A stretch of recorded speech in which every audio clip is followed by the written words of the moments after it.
The red dot appeared at 9:47 p.m. Maya saw it before anyone else did. A small, perfect circle of laser light sitting directly over the chest of the man at table 1. She was carrying a tray of champagne flutes, 3 steps away from the kitchen door, when the dot flickered across the white tablecloth and settled.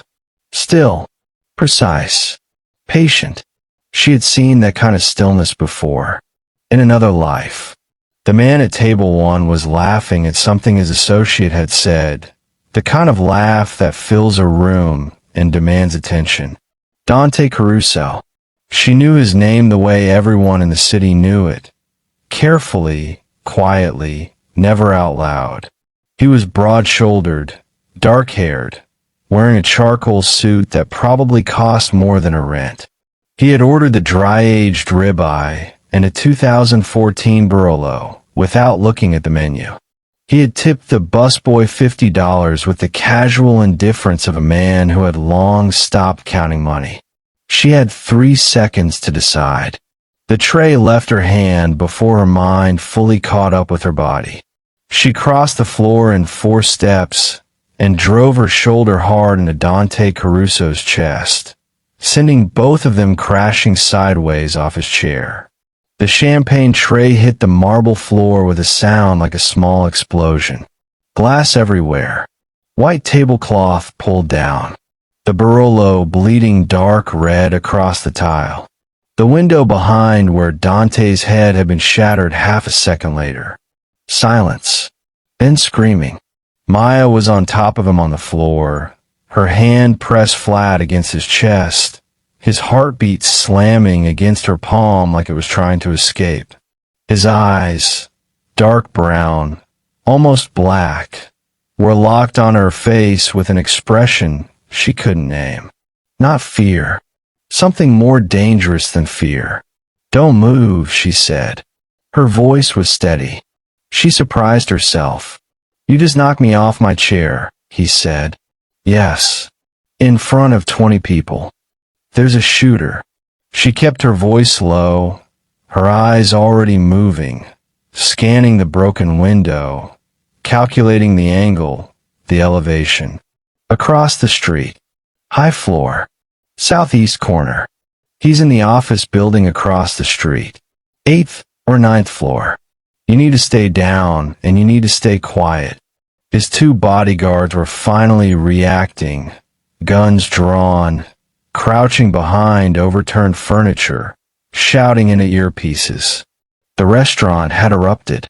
Guests scrambling for exits.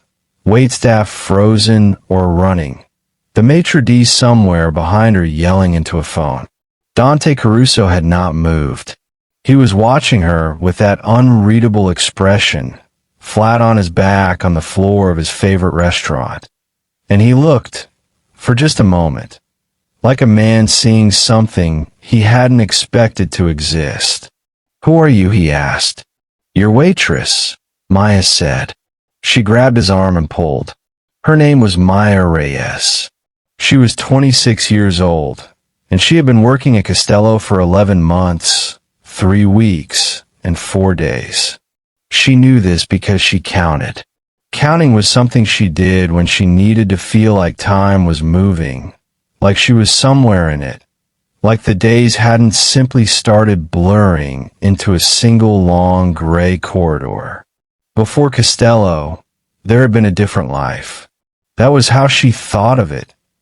Not as her past, but as a different life, belonging to a different person who happened to share her face. That person had worn a uniform of a different kind, had learned to read rooms the way other people read books. Exits, sightlines, threats, cover.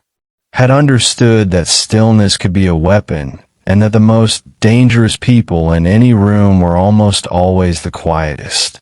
Then her partner died on a Tuesday morning in April, and that life ended. She didn't talk about it. Not to the other waitresses.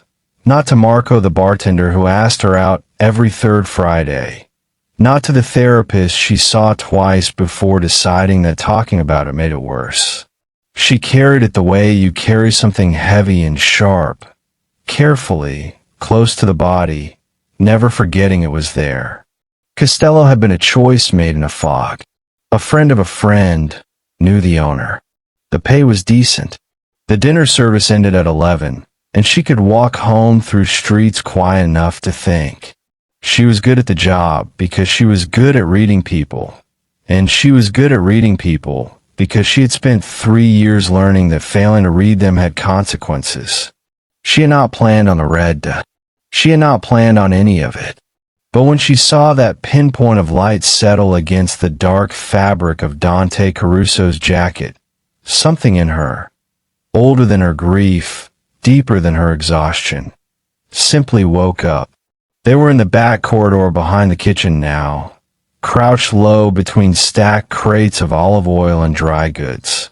Dante's 2 bodyguards, she would learn their names later, Marco and Finn, had formed a wall at both ends of the corridor. Outside, sirens were already building in the distance, red and blue light strobing faintly through the high transom windows. Dante was looking at his own hand. There was a small cut across his palm from the glass. He hadn't seemed to notice it until now. "You moved before the shot," he said. Not a question. An observation, precise and careful. Before anyone else heard or saw anything. "Yes." "Ow." Maya hesitated. "I saw the laser. My men didn't see it. They weren't looking at the right things." He turned his head and looked at her directly then, in a way that felt like an assessment, methodical, unhurried, as if he had all the time in the world despite the sirens, despite the chaos 20 feet away. There was a quality to his attention that she recognized. She had met it before in certain rooms on certain people. The quality of someone who had spent a long time deciding whether people were useful or dangerous, and had grown so practiced at the calculation that it had become their default expression. "You've had training," he said. She didn't answer. A muscle in his jaw moved. "I don't like unanswered questions. I don't like snipers," she said. "We all have our problems." Something shifted in his face. Not quite a smile. Something more restrained than that. Held back by old habit, but present. Briefly, unmistakably present. One of the bodyguards, Marco, appeared at the far end of the corridor. "Car's outside. We need to move." Dante stood, straightened his jacket. The cut on his hand was still bleeding slowly, and he seemed entirely unbothered by it. He looked at Maya for a moment, one long, measuring beat, and then he said something she didn't expect. "Come with us." "I'm not going anywhere with you," she said. "Someone to try to kill me in a room you were working. Whoever sent that shooter will assume you saw something." He paused. "You did see something. That makes you a loose end, and loose ends in my world have a very short life expectancy." His voice was calm, factual, the way someone discusses weather. "So you can come with me, or I can offer you some measure of protection, or you can stay here and explain to the police how you knew to move before a sniper fired. Your choice. You have about 30 seconds. Maya stared at him. The sirens were close now. Outside, she could hear voices, boots on pavement, the controlled urgency of a city responding to violence. She thought about her apartment, about the deadbolt that stuck, the window that didn't fully close, the fire escape that anyone could climb. She thought about being a loose end. 28 seconds, Dante said. Maya picked up her jacket from the hook on the wall. "I want it on record," she said, "that I'm doing this under protest." "Noted," said Dante Caruso. And this time, the smile reached his eyes.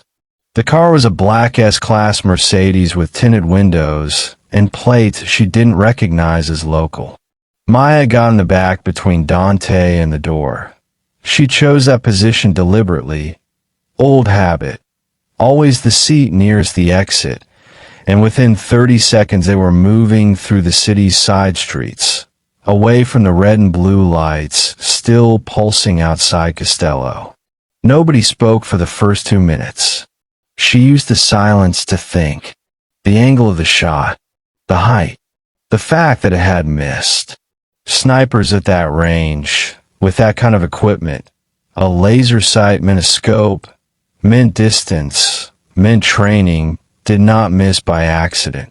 Either the shooter had been interrupted, or the shot had been deliberately wide, a warning dressed up as an attempt.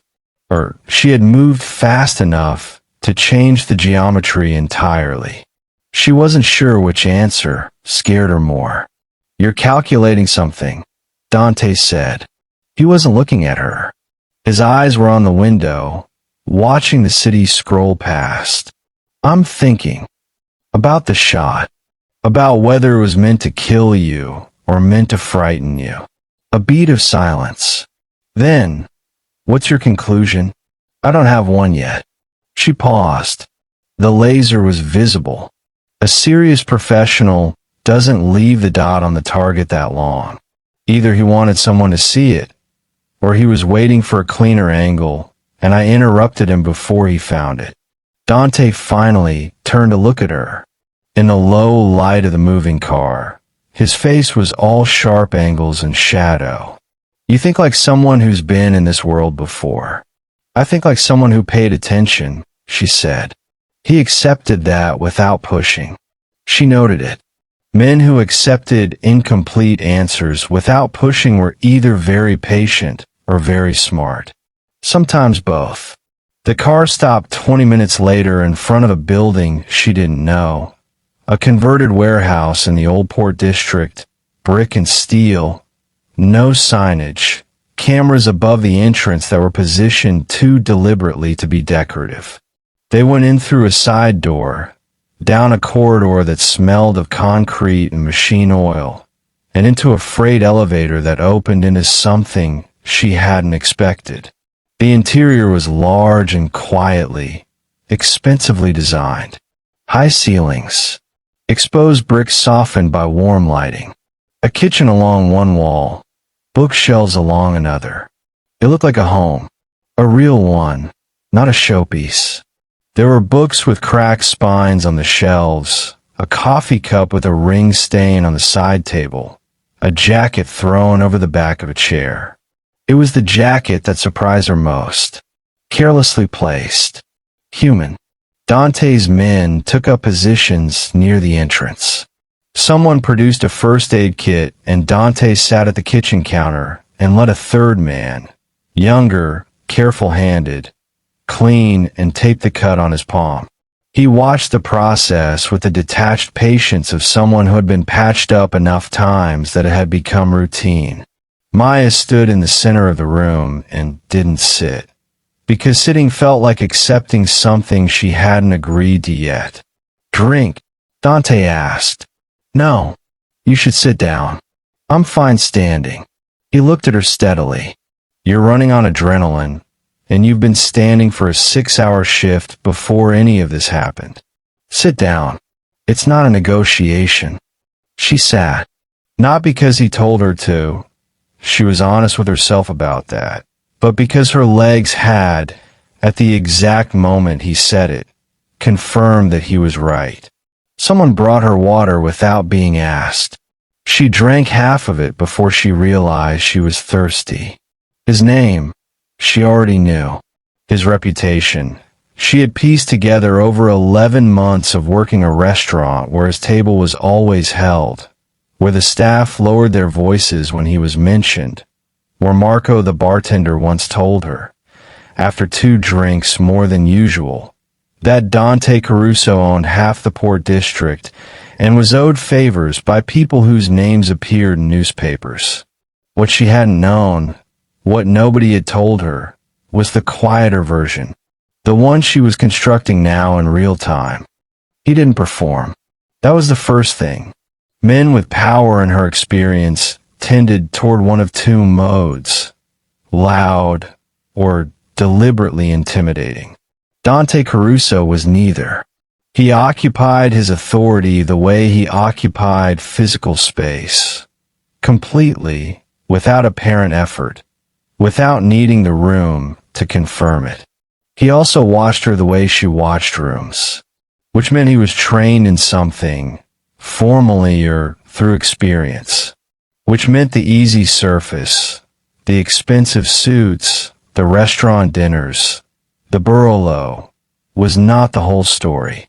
She filed all of it. Force of habit. "Tell me your name," he said. The young man had finished with his hand. The room had settled into something almost quiet. "You employed me for 11 months. My manager employed you. I want to hear it from you." A pause. Maya, he repeated, like he was placing it somewhere. "Last name, Reyes." He nodded slowly. "Then, what did you do before Costello Maya Reyes?" There it was. She had known it was coming. Had been waiting for it since the corridor behind the kitchen. The question was inevitable. She had given too much away with the way she moved, the way she read the shot, the way she talked about sight lines and loose ends without flinching. "I worked in hospitality," she said. His expression didn't change, but something behind his eyes did. A flicker of something. Not quite amusement. Not quite irritation. "That's not what I asked. It's what I'm offering." Another silence. Longer this time.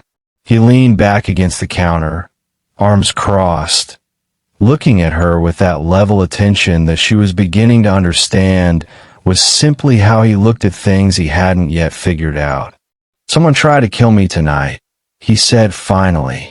"And the only reason I'm sitting here instead of bleeding out on a restaurant floor is because a waitress, who moves like she's been through a combat training program and reads ballistic angles like she's discussing the weather, decided to knock me out of chair." He paused. "I think I've earned a more complete answer." Maya looked at him for a long moment. Then she said, 3 years ago, I was a federal protection officer. I was assigned to a witness relocation detail. My partner was killed during an extraction because someone on our team leaked our position. She said it the way you say things you have rehearsed into flatness. I left the service 8 months after that. There was an internal review. I was cleared. I left anyway. She stopped. That's the complete answer. The room was very quiet. Dante Caruso looked at her with an expression she couldn't fully decode. Something that had moved beyond assessment, past the clean arithmetic of useful or dangerous, into something more complicated and less comfortable. "Who leaked it?" he asked. "I don't know," she said. "I've never stopped trying to find out." She was given a room at the far end of the warehouse apartment. Clean, spare, a bed and a window that overlooked the dark water of the port. She sat on the edge of the bed with her jacket across her knees and did not sleep. At 2 a.m, she heard footsteps in the corridor outside her door. They stopped. She waited. Then they moved on. At 3, she went to the window and watched a cargo ship moving slowly through the black water, its lights reflected in long broken lines across the surface. She thought about her partner. His name had been Daniel. He had been 29 and had a sister in Tucson and had been afraid of flying, which they had laughed about for 3 years given the nature of their work. She thought about the red dot. She thought about the way Dante Caruso had looked at her when she said, "I've never stopped trying to find out." Not with pity, which she couldn't have stood, but with a recognition that looked almost like kinship. At 4:15, her door opened. She was on her feet before the handle had fully turned, weight forward, hands ready. Dante stood in the doorway. He had changed into a dark shirt, collar open, sleeves rolled. He looked less like a myth and more like a man. He was holding 2 cups of coffee, and he extended one toward her with a steadiness that suggested he had fully expected her to be awake and standing. "We have a problem," he said. She took the coffee. "The shooter," he said, stepping inside, keeping his distance, measured, respectful of the geometry of the space, was found dead an hour ago, 2 blocks from the building we identified. Single shot. He paused. Someone cleaned up before we could get to him. Maya's hand tightened around the cup. Which means, she said slowly, whoever ordered the hit on you knew within the hour that it had failed, and they were close enough to the shooter's location to reach him before your people did. Yes. Which means the information came from somewhere inside your organization. Dante Caruso looked at her over the rim of his cup. His expression was controlled, but underneath it, underneath the composure and the authority and the careful stillness, she could see something that looked, for just a moment, like the specific exhaustion of a man who has just confirmed his worst suspicion. Yes, he said again. And in that single word, the nature of everything shifted. This was no longer about one missed shot through a restaurant window. This was a map with a traitor at the center of it, and she was standing inside it now. No longer a waitress, not yet something else, suspended in the space between 2 lives. The cargo ship had disappeared into the dark. The city breathed outside the window. Maya took a slow sip of coffee and said, "Tell me everything." Dante told her most of it. Not all. She could feel the edges where he stopped, the precise places where his sentences ended a beat too early, where he chose a general word instead of a specific one. She didn't push. She understood the architecture of controlled disclosure. She had practiced it herself for 3 years. What he gave her was enough to build a shape. 3 months ago, a shipment had gone missing from the port. Not goods, information. A ledger, physical, handwritten, containing the kind of documentation that could dismantle the financial infrastructure of 6 different operations across 4 cities. It had been in transit under a trusted courier. The courier had been found in the river 11 days later. The ledger had not been found at all. Since then, 2 of Dante's senior men had died. One in a car accident that the police had closed as mechanical failure. One from a heart attack at 41, which the doctor had certified without apparent hesitation. Dante had not believed either verdict. He had said nothing publicly. He had watched and waited and kept this circle of people he trusted shrinking with each passing week. How small is that circle now? Maya asked. He looked at her steadily. You're sitting in the room. She absorbed that. I'm a waitress you've known for 4 hours. You're a trained federal officer who took a bullet's trajectory from me without being asked and hasn't lied to me once since. He paused. In my experience, that combination is rarer than it sounds. The coffee had gone cold. Outside, the port was beginning to gray with early light, the water shifting from black to deep blue. Somewhere in the building, something mechanical hummed to life, a generator or a ventilation system waking up. Maya set down her cup. Who knew you were going to be at Costello last night? A pause. It wasn't a scheduled dinner. I decided that afternoon. Who did you tell? My assistant, Marco and Fenn.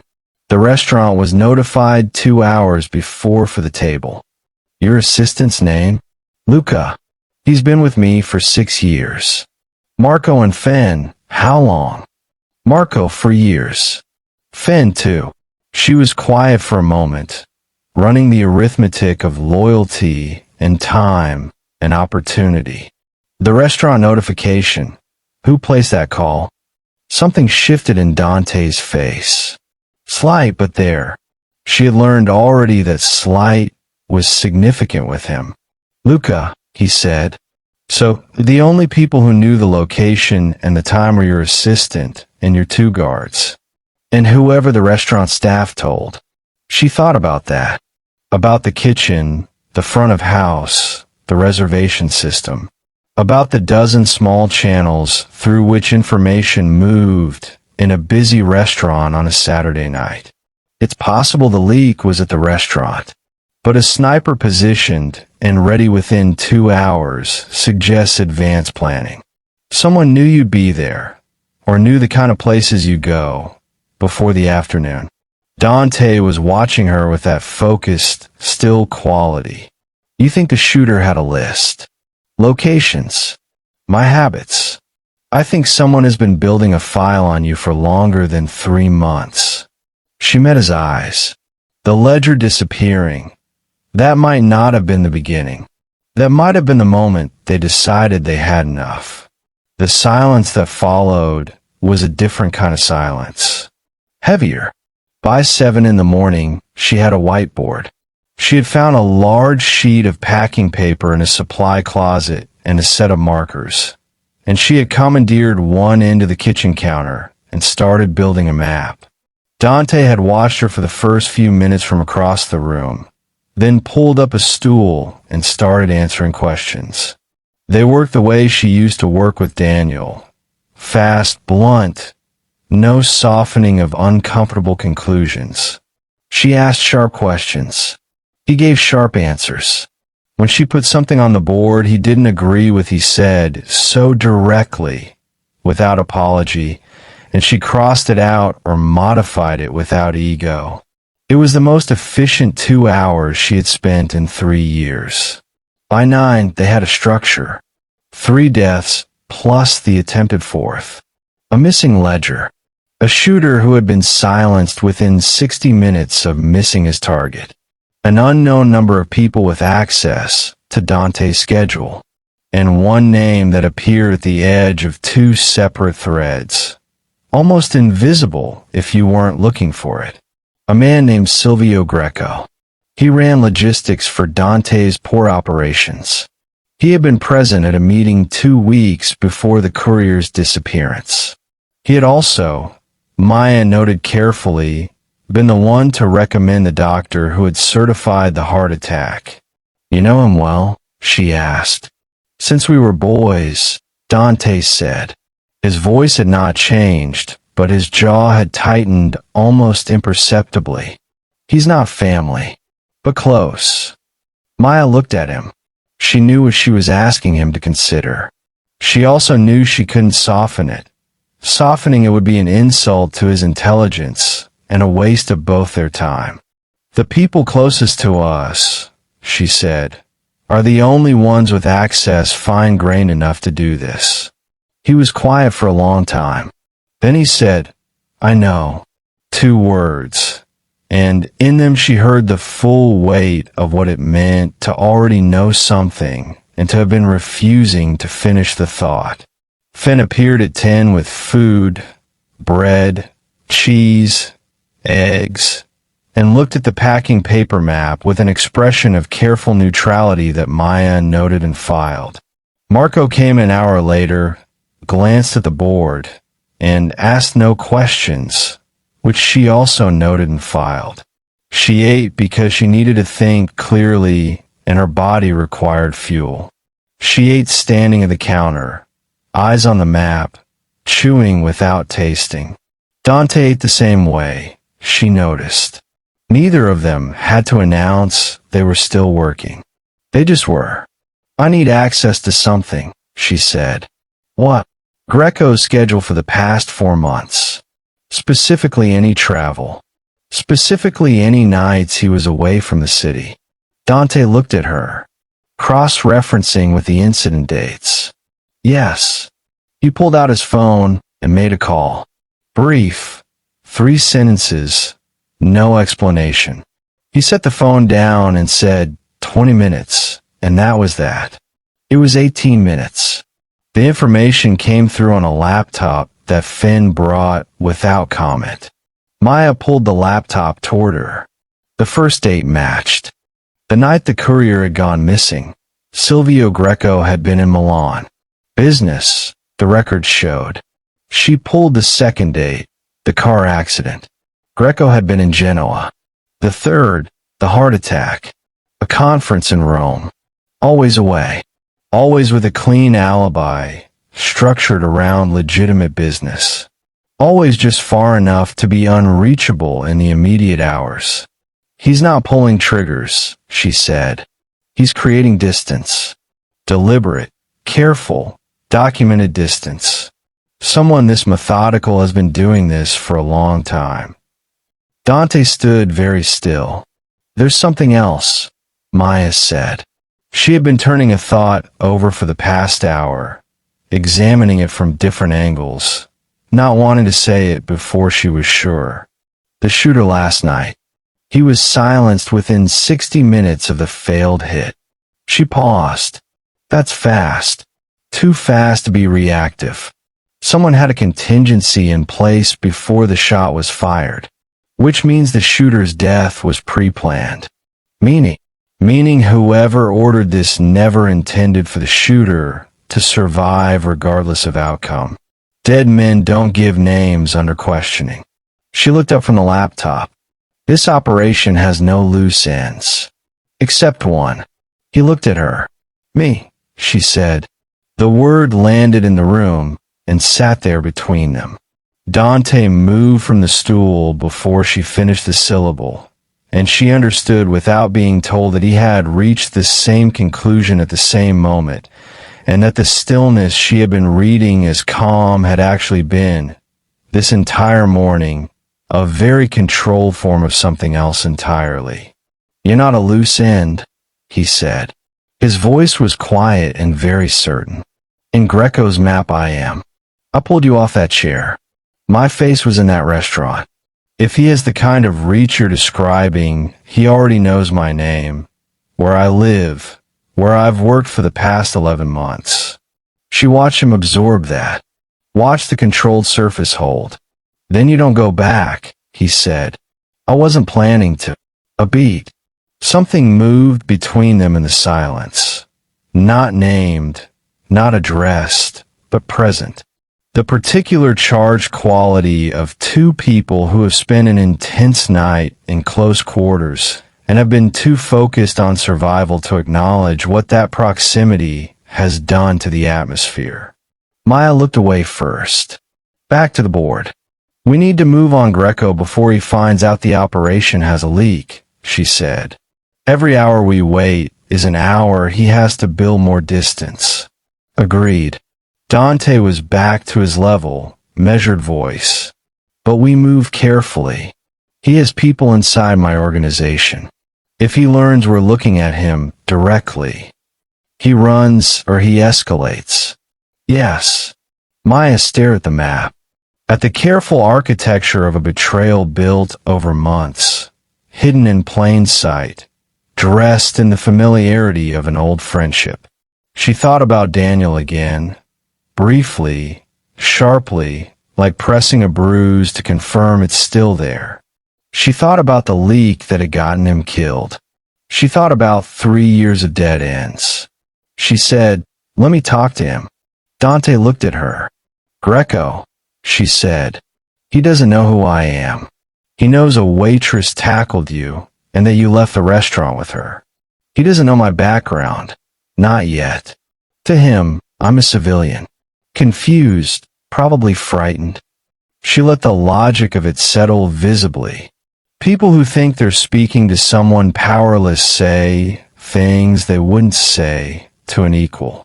The room was very quiet. You'd be walking into a room with a man who has ordered 3 murders, Dante said.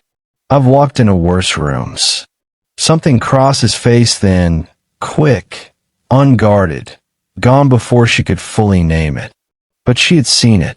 She was trained to see things people didn't mean to show, and what she had seen, for just that single unprotected second, was fear. Not for himself. For her.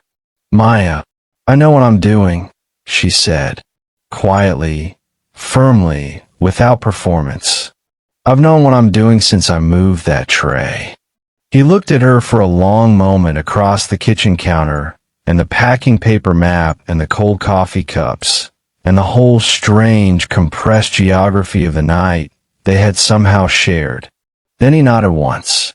"All right," he said. And the next phase began. The meeting was arranged for that evening. Dante called Greco himself, which was the only way to do it without raising suspicion. Maya stood close enough to hear both sides. Dante had put it on low speaker, a deliberate act of trust she didn't take lightly. The conversation was brief, casual, the practiced warmth of two men who had known each other long enough to have a shorthand. "Terrible business last night," Greco said. His voice was smooth, genuinely concerned-sounding, the kind of voice that had spent years learning how to be believed. "I heard this morning. Are you all right?" "Fine," Dante said, thanks to a quick-thinking member of staff. "The waitress."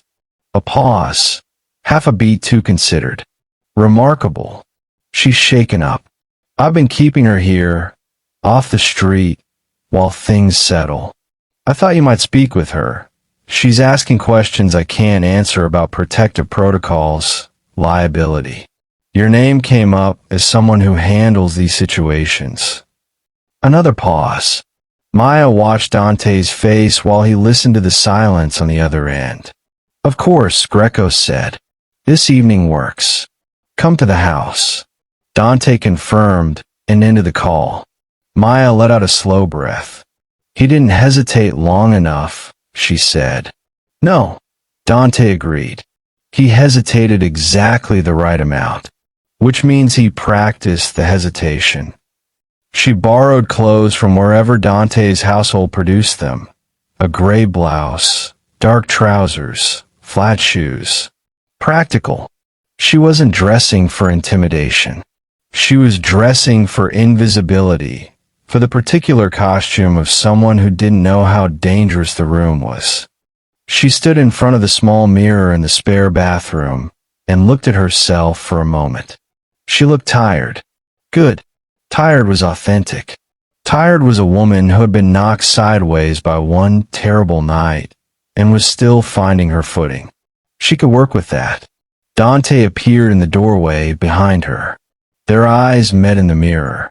He had changed back into his suit, dark navy, precise, and he looked again like the version of himself the city whispered about. But she had seen the other version now, the one that moved through a kitchen at 4 in the morning with 2 cups of coffee, the one whose jaw tightened when a childhood friend's name appeared at the center of a murder map. "You don't have to perform frightened," he said. "He'll expect composure from someone I vouch for. Just be less than you are." She almost smiled. "Less than I am. You know what I mean." She did. Dim the frequency. Let him feel like the most capable person in the room. It was a technique she had used before, in rooms with difficult men, and it required a particular kind of discipline. Not the discipline of doing more, but of deliberately doing less. "I'll follow your lead on exits," she said. "If I touch my left wrist, I need you to create a distraction. Anything. Doesn't matter what." He nodded. "And Dante." She turned from a mirror to face him directly. "Whatever I say in that room, whatever I agree to or appear to believe, don't react. Not to any of it." Something moved in his expression. "You're expecting him to say something about me. I'm expecting him to test me. And the test will involve you." She held his gaze. "I need to pass it." A long beat. The particular quality of the silence between them had been shifting all day, slowly, incrementally, the way temperature changes before a storm. Not dramatic, just a gradual accumulation of proximity and honesty and the specific intimacy of two people who have been afraid together and survived it. "I trust you," he said, simply, without qualification. It was, she realized, the most uncomplicated sentence she had heard in 3 years. Greco's house was in the hills above the city. Old money architecture, stone walls, iron gates, cypress trees lining a gravel drive. It looked stable and permanent and deeply rooted, The kind of house that announced its owner had nothing to hide because everything was already in plain sight. Maya read the cameras on the gate, the ones on the east corner of the roof, the position of the two men standing near the entrance with the specific stillness of people trying to look casual and failing. She counted windows. She noted the garden wall's height. She stored all of it in the organized quiet at the back of her mind and kept her face neutral and slightly uncertain. The face of a woman taking in an unfamiliar place with no professional interest whatsoever. Greco met them in a sitting room off the main entrance. He was shorter than she'd imagined, compact, silver-haired, with a face that had settled into its 60s with the comfortable authority of a man who had never doubted his own judgment. He shook Dante's hand warmly. 2 pumps, the grip of old familiarity. Then he turned to Maya. His eyes were light gray, and they did something in the first second of contact that she had learned to recognize. They measured, quickly, efficiently, without appearing to. They moved from her face to her posture to her hands and back to her face in under 2 seconds. And by the end of it, he had made some kind of assessment. She made sure he found what he was looking for. Slightly hunched shoulders, hands loose, a little uncertain, eyes that met his and then moved away first. "You must have had quite a night," Greco said warmly. He gestured to the seating. "Please, sit." They sat. Someone brought tea without being asked. "Dante tells me you've been asking about protection protocols," Greco said, settling back in his chair with the ease of a man on familiar ground. "Understandable. What happened last night was alarming. Are you feeling safer today?" Somewhat, Maya said. She let a small tension stay in her voice. "Authentic. I don't fully understand what I'm in the middle of. What the risks are. Whether I should be worried." Greco smiled gently. "Of course you're worried. You're a sensible woman." He glanced at Dante. Brief, warm, the look of a trusted advisor. "We'll make sure you're protected. These situations resolve themselves quickly when handled correctly." "I just want to understand," Maya said. "Last night, was it random? Or was someone specifically?" "These things are rarely random," Greco said smoothly. "But they're also rarely what they appear. Dante has rivals. Business competitors who occasionally use aggressive methods." He spread his hands in a gesture of gentle reasonableness. "But Dante is very well protected. Last night was an anomaly." Maya nodded slowly. Let a silence develop. Then, carefully, like someone working up to something difficult, "Someone told me this morning that things have been unstable for a while. That this wasn't the first incident." Greco's expression didn't change. "Who told you that?" "One of the men. Marco, I think." She watched Greco's eyes. He seemed worried. "He said there'd been other accidents recently." Something passed across Greco's face so quickly it was almost nothing. Almost. "Marco worries too much. He's been with Dante a short time. He doesn't have context." The smoothness was still there, but underneath it something had gone marginally more careful. "I wouldn't take that kind of talk seriously." She nodded again. Uncertain. Grateful. Completely taken in. Then she said, quietly, as if it cost her something, "Can I ask you something honestly?" "Of course. Is Dante in real danger?" Not the diplomatic answer. "I need to know if I should—" She paused. Let the hesitation do work. "If I should put distance between myself and this situation." Greco looked at her with those measuring gray eyes, and she watched him decide something. Watched the calculation happen behind the warmth. "That," he said slowly, "might be the wisest instinct you've had." He said it gently, with something that was almost kindness.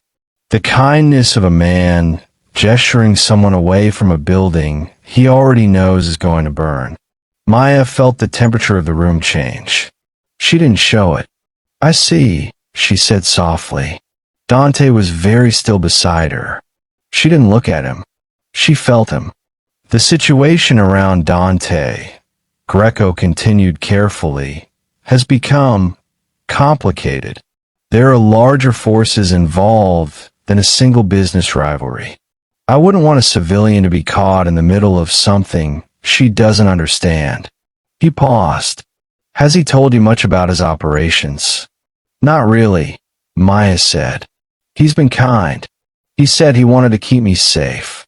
Greco smiled. He would say that. Something in the smile was different now. Faintly, precisely different. The way a mask shifts when the wearer forgets for a moment that they're wearing it. She touched her left wrist. Dante said, calmly, right on cue, "Silvio, before I forget. The Genoa account. I had a question about the Q3 records." He stood. "Can we look at it quickly? Maya will excuse us a moment." Greco looked briefly between them, then nodded and rose. The two men moved toward the desk in the adjoining room. Maya was alone. She had 90 seconds, maybe less. She stood immediately, moved to the side table near Greco's chair. His phone was face down beside his teacup. She didn't touch it. She didn't need to. What she needed was the laptop on the writing desk against the wall. Open, screen dimmed, but not locked, because Greco had not expected to be away from his chair for more than a moment. She crossed to it in 4 steps. The screen showed an open email thread. She didn't have time to read it fully. She photographed it with the small secondary phone Dante had given her that morning. 3 quick frames, screen only. She moved to the next open tab, a calendar. 3 more frames. The third tab was a contacts list, open to a specific name. She looked at the name, and everything she thought she had understood about the architecture of the past 3 months collapsed and rebuilt itself in about 4 seconds. The name on the screen was not a name she had expected. It was not Greco's contact. It was not a rival's operative. It was not anyone from Dante's port operations or his financial network, or the long, careful map she and Dante had built on packing paper that morning.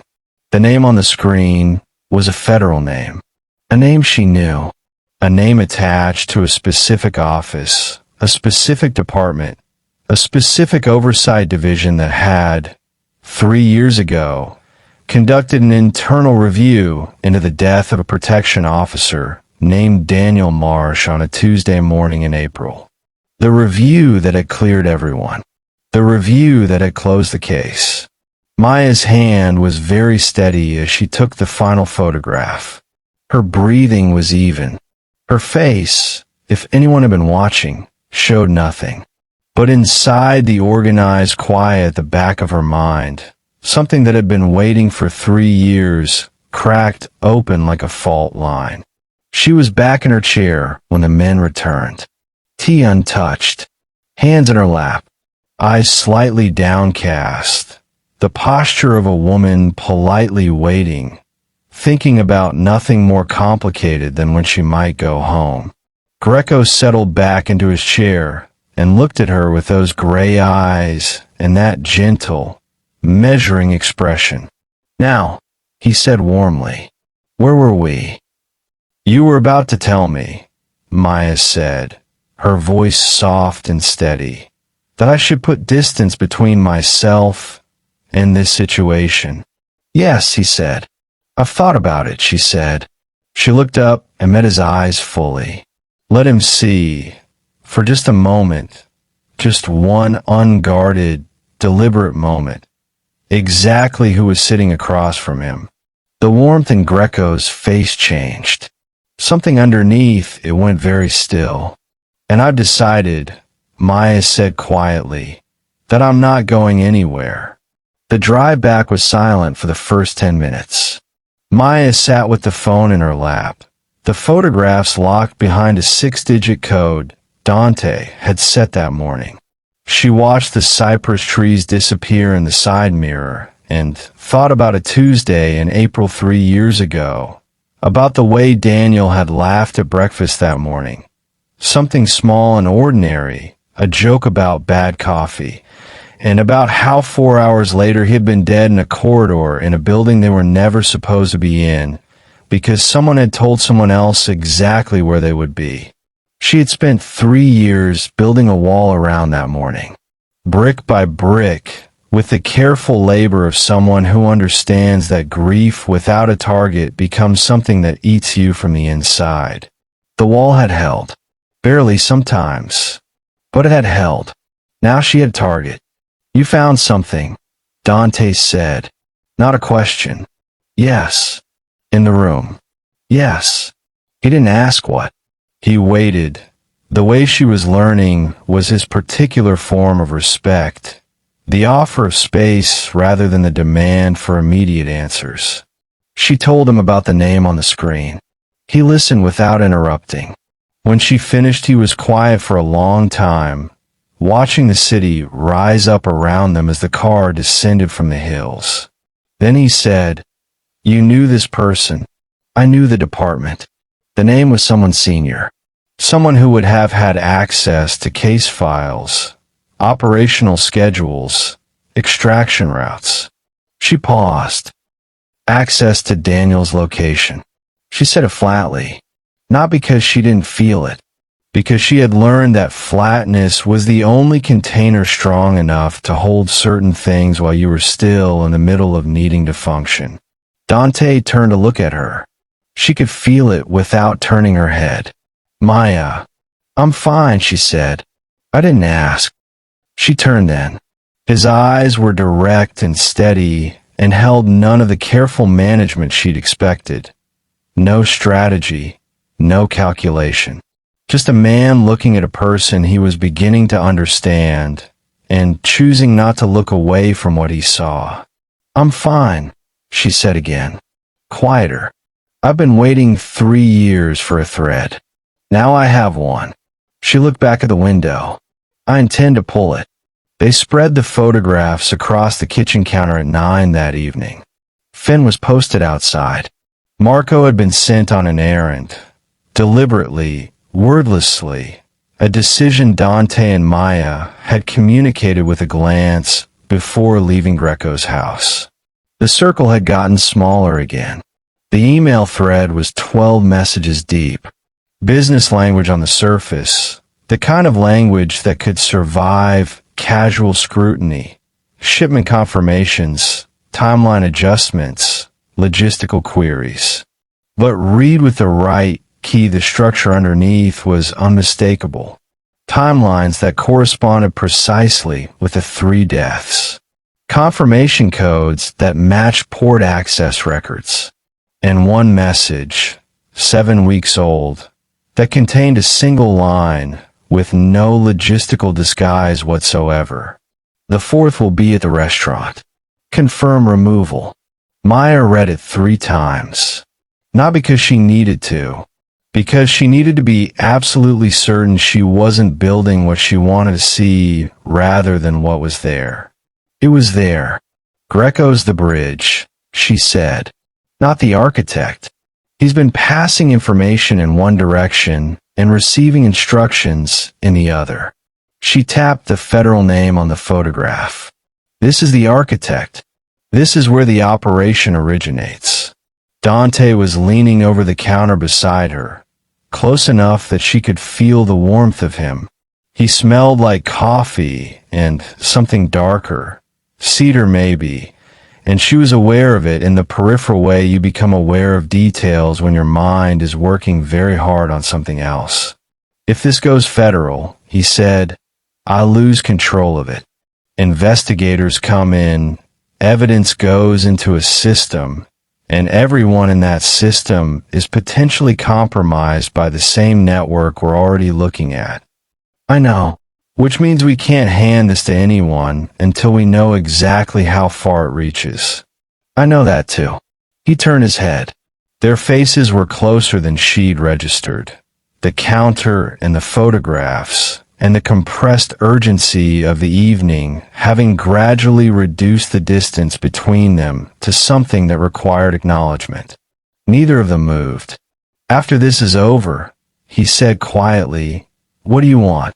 It was such an unexpected question that for a moment she didn't process it. "What? When this is finished? When you have what you came for? What Daniel deserves?" His voice was low. Careful with a name, she noticed. Careful with hers. "What do you want?" She looked at him and felt something she hadn't felt in 3 years shift inside her chest. Not dramatically, not like a door thrown open, but like a window, cracked just enough to let in cold, clean air. "I don't know yet," she said honestly. "I haven't let myself think that far ahead." "Start thinking," he said. "You're going to get there." She held his gaze for one long beat. Then she looked back at the photographs, because looking at the photographs was something she knew how to do. "One thing at a time," she said. The plan came together over the next 3 hours. It was precise, and it was dangerous, and it required Greco to believe, until the very last moment, that he still controlled the geometry of the situation. It required Maya to be the hinge point. It required Dante to trust her completely and to stay back far enough to give her room to work. He agreed to all of it without negotiation. She noticed that, filed it somewhere careful. At midnight, she called a number she hadn't called in 3 years. It rang 4 times. A voice she recognized answered. "Reyes," said her former supervisor. Surprised. Guarded. "I need a secure channel, and I need it in the next hour," Maya said. "I have evidence of a federal operative coordinating targeted killings through a civilian intermediary. I have photographs, a name, and a timeline." She paused. "I also have a connection to a 3-year-old case you're going to want to reopen." A long silence. "Where are you?" her supervisor said. "Somewhere safe. For now." She looked across the kitchen at Dante, who was watching her with that complete, unhurried attention. "I'll send the evidence package to the secure address in the next 20 minutes. I need you to move on the federal end simultaneously with what happens on the ground here. If either side moves without the other, someone runs." "Maya, he killed Daniel," she said, clean and direct, and finally, after 3 years, said as someone who could do something with it. The review was compromised. The case was closed by the same network that ordered the hit. "I have the documentation."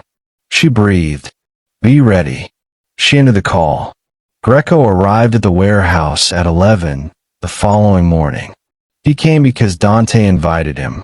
He came because Dante had told him, in a voice stripped of any unusual quality, that Maya had become a problem, that she had started asking the wrong kinds of questions, and he needed Greco's advice on how to manage it discreetly. He came because this was the exact outcome he had been steering toward from the beginning, and the invitation confirmed that everything was proceeding according to his architecture. He came because he believed he was walking into a room he controlled. Maya was sitting at the kitchen counter when he walked in. Same gray blouse, same flat shoes, same slightly uncertain posture, hands loose in her lap. She looked like a woman who had spent a difficult night and was still trying to find her bearings. Greco looked at her and then at Dante and allowed a small expression of reassurance to cross his face. The expression of a man who has arrived to solve a manageable problem. "Maya," he said warmly, "I understand you've had some concerns." "I have," she said. He settled into a chair across from her. Dante stood near the window, arms crossed, saying nothing, playing his role. "Whatever you've been told, or whatever you think you've seen," Greco said gently, "I want you to know that there's always a larger context. Things that look one way on the surface often have. I found your email thread, Maya said. The warmth didn't leave his face immediately. It took 3 seconds. She watched it drain. I found the message about the restaurant. I found the timeline. I found the federal name. She let each sentence land with its full weight before adding the next. I found the connection to an operation 3 years ago that killed a federal protection officer named Daniel Marsh. Silence. Greco looked at Dante. Dante looked back at him without expression. The look of a man who has already completed a calculation and is simply waiting for the other person to catch up. Something moved across Greco's face then, complex and rapid, like weather. Surprise, then calculation, then a brief, terrible nakedness, and then something that closed over all of it like water over a stone. He settled, composed himself, and smiled. It was a different smile than the ones before it. Smaller, stripped of performance. You're more than a waitress, he said. Yes, Maya said. How long have you known? About Caruso's operation. Before the restaurant. I didn't. I was exactly what I appear to be until 10 days ago. She held his gaze. Funny how things work. Greco looked at her for a long moment. Then he looked at the room. Taking inventory, she recognized it. The professional assessment of exits and odds. Finn was at the door. Another man she didn't know was at the far wall. Dante was between Greco and the window. She watched him do the math. The photographs are already with federal oversight, she said quietly. Not the compromised department. A separate channel. They've had them since last night. She paused. The operation is already over. Silvio. The only question still open is what you choose to do in the next 60 seconds. Another silence. Longer. Then Greco looked at Dante. And for a moment, just a moment, the architecture of old friendship showed through the wreckage of everything else. Something genuinely human in it. Genuinely pained. The specific grief of a man who has done an irreversible thing to someone he once cared for. I needed to survive, Greco said. Simply. Without excuse. So did Daniel Marsh, Maya said. The words were quiet. They didn't need to be anything else. He cooperated. Fully, in the end, with a completeness that suggested he had known for some time that cooperation was where it would finish. He gave names. He gave documentation. He gave 3 years of a network that had operated inside the gap between legitimate power and criminal infrastructure, sustained by the particular corruption of people trusted to prevent exactly what they were enabling. The federal operative was arrested that evening. 2 others with him. The case that had been closed on a Tuesday in April was formally reopened 48 hours later. Maya was not there for any of it in an official capacity. She sat in the warehouse apartment and read the confirmation messages her supervisor sent through the secure channel, one by one, and felt something she had no clean word for. Not satisfaction. Too simple. Not relief, too easy. Something more like the specific silence that follows a very long noise. Dante found her on the roof at dusk. She had discovered the roof access that afternoon. A metal door at the top of the freight elevator, opening onto a flat expanse of weathered concrete with a low parapet and an unobstructed view of the port and the water beyond it. He sat beside her on the parapet, not close enough to crowd. Close enough to be present. The water was turning gold in the late light. A cargo ship moved slowly along the far channel, patient and enormous. The city made its evening sounds, traffic, distance, the faint ring of a church bell somewhere in the old quarter. It's done, he said. The formal parts, she said. There'll be proceedings. Testimony. Months of it probably. I know. I meant. He stopped. Chose different words. Daniel has his answer. She breathed. Yes. They sat for a moment in the evening and the light. You should know, Dante said, that I have no intention of letting you go back to carrying champagne flutes." She looked at him sideways. "Is that so? You saved my life, dismantled a 3-month conspiracy, and broke open a 3-year cold case in approximately 40 hours. He paused. "It seems wasteful." She almost laughed. It surprised her, the nearness of it, uncomplicated and genuine, something she hadn't felt rising in her chest like that in a long time. "I was good at that job. I know.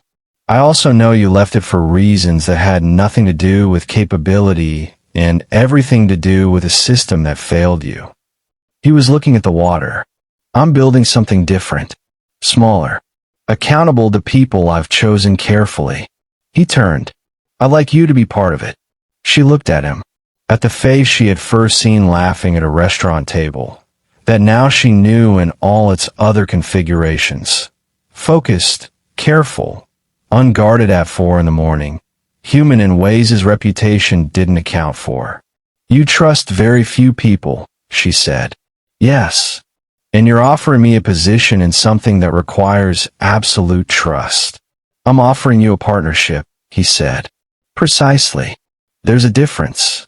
The word sat between them in the evening air. Partnership, with all its weight and its implications and its quiet acknowledgement of everything the past 40 hours had built between two people thrown together by a red dot and a fast decision. She thought about Daniel, about what he would have said.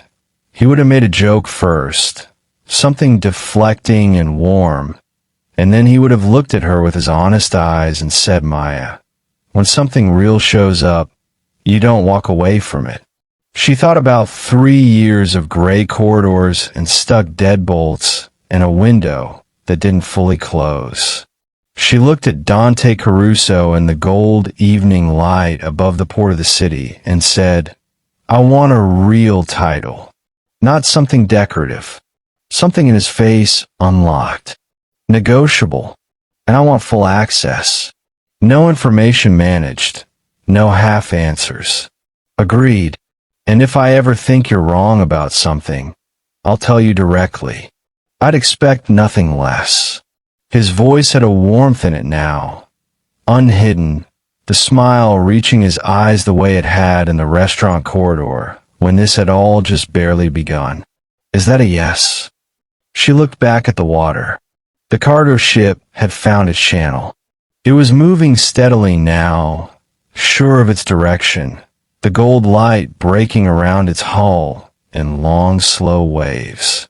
"It's a yes," she said, and for the first time in 3 years, the wall she had built so carefully around a Tuesday in April did not feel like a fortress.